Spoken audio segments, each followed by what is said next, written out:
In today's video, I'm going to show you how to take a bland and boring space like this and transform it with RGB continuous lights.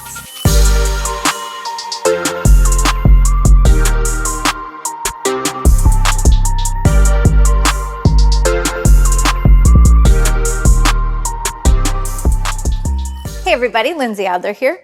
I'm known for my studio work. I love the control that you have. But over the last year or two, I've really started to fall in love with shooting on location. It's wonderful to be inspired by the location, especially when there's an interesting composition or depth or something that your subjects can interact with. But not all locations are interesting. So in today's video, I want to show you how we take a boring location like this and transform it with light. So right now we're in my studio and this is the wardrobe room. There's nothing in it because we bring in clothing racks and clothes, so it is supposed to be empty and bland. There's no fancy furniture, there's nothing. And it would be really hard to make an interesting photo here if you don't transform it with light. There's a few things that I see being problematic. Right now, if I, for example, sat the subject on the couch is flat up against the wall. That's going to make an image that is really, really flat. The light that exists in here is basically a boring overhead light. There's no color, there's a little bit of texture on the walls, but we are not starting with working with very much. So what I wanna do is I wanna give you some tips on how I would transform the space with lighting and then also a little bit of propping or set design, meaning maybe moving some furniture or introducing a chair or even a practical light. So with that, let's switch over this scene and I'll show you how I would change it to make it much more interesting to create an image that looks like it's part of a fashion editorial. Let's take a look at some of the changes that I've made so far, and you can tell it is so far in the staging and we have brought in some of our lights. So first and foremost, we have the subject sitting in a chair that is no longer against the background. So it's going to give us a little depth to play around with. And the reason that I've chosen this particular angle is I wanted something, not only so the subject wasn't against the background, but something I could point a light through to give us the feeling of depth. So over to the right-hand side of the frame, there's a doorway there. There's actually two doorways. So seeing this, I know that I could point a light through it, which is going to give the feeling that there's space beyond the room we're in. There's other environments, which makes it look not like a studio. Like it makes it look like we're actually on location, and then your mind fills in the blanks of what might be beyond this room. Now, there is a window on the left-hand side of the frame, and probably my go-to is if I can, I love to pop a light in through the window. I can change the color temperature of it to make it look like it's sunset or it's kind of moonlight, or I can go for a funky color in order to signal to the viewer that we're in a fantasy world. However, we're on the second story at the moment, and that is way high off the ground, probably higher than any of my stands could reach. So instead, what was a lot more convenient was to use the doorway to the right of the frame. So subject is off the wall, in a chair that's going to allow her to pose and move a little bit. It's not as heavy or as clunky as the couch behind me here. And then I have a little depth. Next, we tried to dress the background so it wasn't so empty. Now, of course, I could do a lot more than this, but I wanted to show you what you could do with some pretty simple tools. So I have just a little table there, but the important part is the lamp behind her. By introducing a lamp, we have something that's called a practical or motivated lighting. That practical light behind her means it is actually a light. Like I'm going to be able to turn that on. That is going to give us another light source in the room, and it's going to give us some depth. So let me actually just, now that we've moved everything, let me show you what this looks like as is with the overhead lights. Then we're going to kill those overhead lights and turn on the lamp behind her for depth. So let's take a quick test. All right, let's just see. I'm going to pick this angle. Great. So now let me turn off the overheads.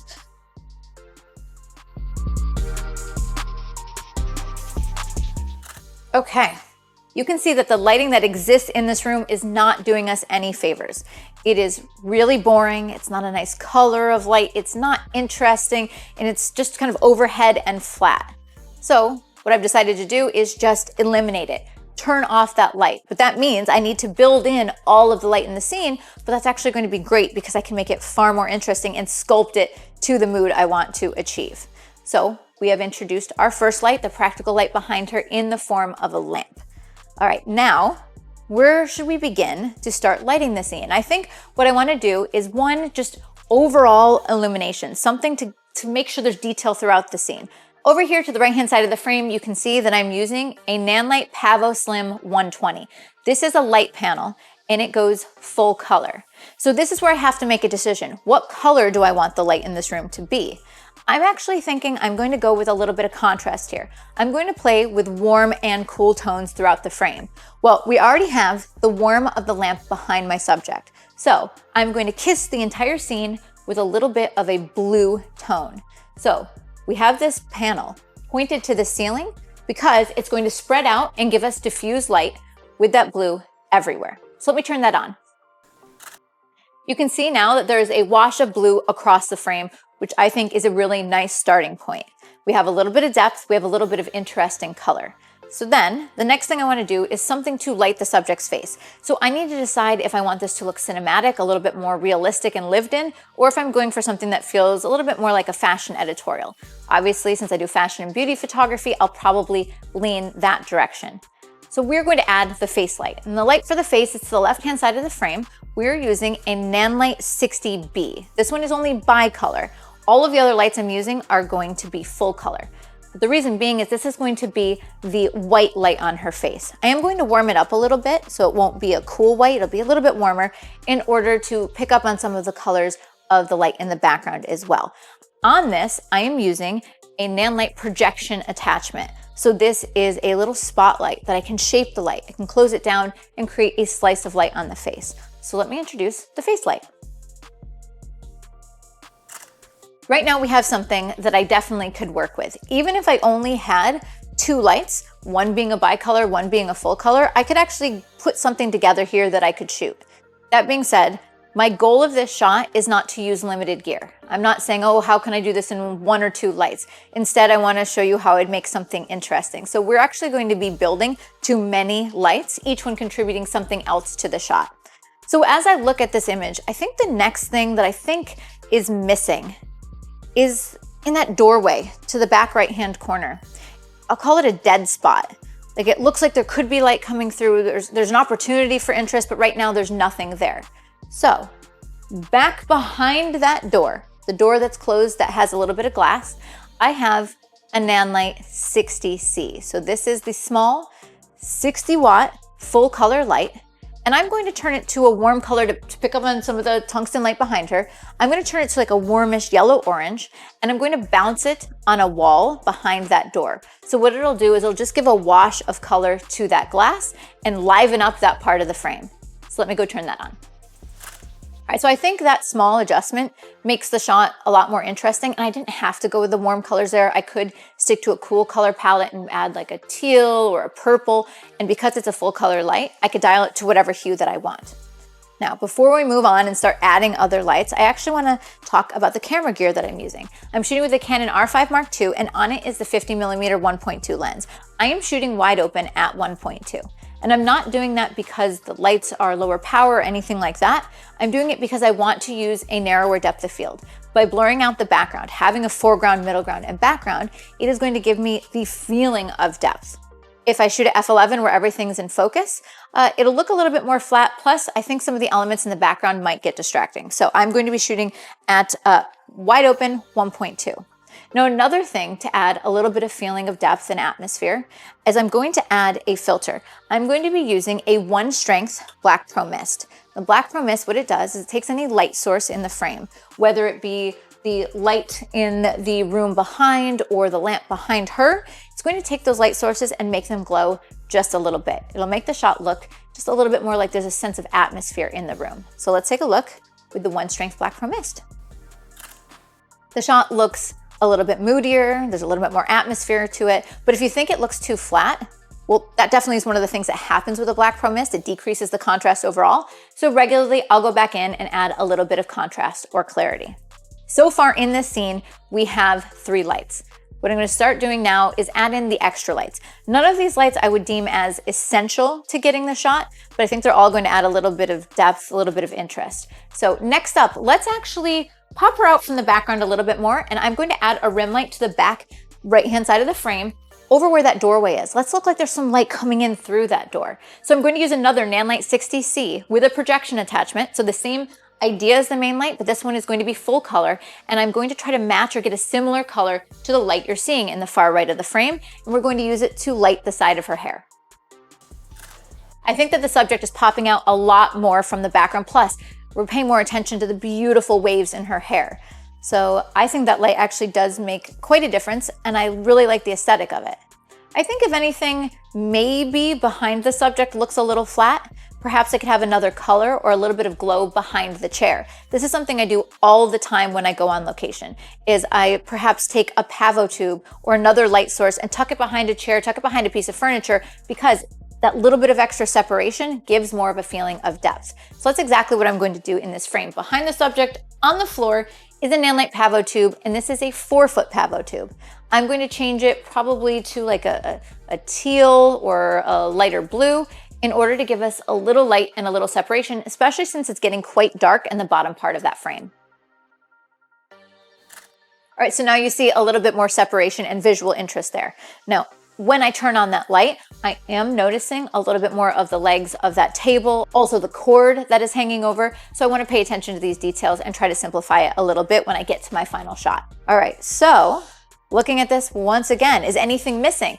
I don't think anything is necessarily missing, but if I've got all the tools available to me, I think maybe her dress could look a little bit more sparkly. We could add a little bit more sheen there. The dress, especially if this is a fashion editorial, is an important part of the concept. So I have another Pavotube here to the front right-hand side of the frame on a floor stand, and I can move that around depending on where she's posing to pick up the sparkles on the dress. This one is a 2-foot Pavotube, so it won't be in my frame or obstructing my shot. I'm going to turn this on, and we're going to pick a similar color to the light that you see on the background, maybe a little bit more green, so that we're playing with that analogous cool tone, and then we have the warm contrasting in the background. So I'm considering my color theory as I'm choosing my colors. Right, let's turn this one on. Definitely not a huge change, but if you look at it, the dress does have a little bit more sparkles. If I want it brighter, I can turn it up or bring it in closer to the subject, and you'll see even more of that glisten. All right, so down to the last light. I'm going to add maybe just a little bit more separation on the right-hand side of the subject. You can see that the light hitting her hair is bright and she pops out, but you lose a little bit of that shape down the body, especially if I have her move and pose. Maybe I do want to carve out the side of the body and that hair light isn't going to cut it. So hidden behind the closet over here is another Pavotube, 4-foot, and I'm going to match it or get it similar to the color that you're seeing in the hair light. Now, if you take a look at her arm, you see a little bit more separation. You see a little bit of that nice warm color. You will also notice, though, the background has a little bit of that orange spilling on it, and so it becomes a little less of that saturated blue. One of the things you could do to avoid this was to take the Pavotube and add a grid. They make grids for all of these lights to help control the spill. And so in the case of the Pavotube, if I just wanted it to be a rim light rather than bouncing off the wall or hitting the wall behind, that is a good solution. So I have many beautiful elements to work with here. And what's great about shooting on location is you can move within the scene. So I've been taking these test shots from this one angle, but I'm not going to stay there. I 100% am going to be moving around. We're going to try different angles, perhaps with that light on her hair flaring towards camera. Or maybe I will even move that practical light from the background in between me and the subject and use it as a foreground and then have a middle ground and background. I'm going to move around so that I'm framing the subject in different parts of the environment. And that's going to be nice because it'll give me a series of images that'll all tell a story using a single space that's rather small, but it's all because I can make slight pivots to my body position. Now, the last thing I did want to show you is I may introduce this fun little tool. This is called the Smoke Ninja. This is the Smoke Ninja Pro, actually. It is a portable, handheld, battery-operated smoke machine, and it has a bunch of different settings. But for something like this, if I want to create light that has more volume to it, meaning it has a little bit more sense of a presence, like a beam of light, or maybe even a little bit of haze in the room, this is a great tool for that purpose. And so I can just kick a little bit of haze behind her. That's going to make it look just a little more dramatic and cinematic. So I may introduce that into the equation. I have a ton to work with here. So now it's all about working with the subject. I'm going to change her pose, maybe have her sit, stand, lean towards me. And so I'm going to have an assistant on my main light. That's probably the primary thing that's going to change, because as she moves around, right now that light is rather focused, and so we'll need subtle adjustments to make sure it's flattering on the face. Okay, let's get it.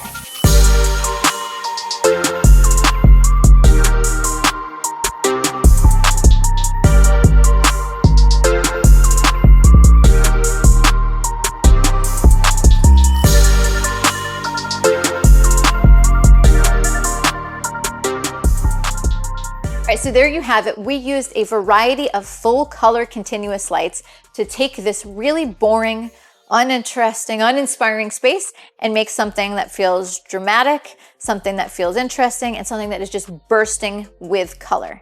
So if you want to see the gear that I used to make this image, be sure to check out the links in the description below, and of course visit adorama.com. And if you want to learn more about using continuous lights or lighting on location, I have a new course, Master Location Lighting, that goes into this in depth with 12 hours of tutorial. So I've linked to that in the description as well. All right, guys, I hope that you feel inspired and realize that you don't need an interesting space in order to get an interesting photograph.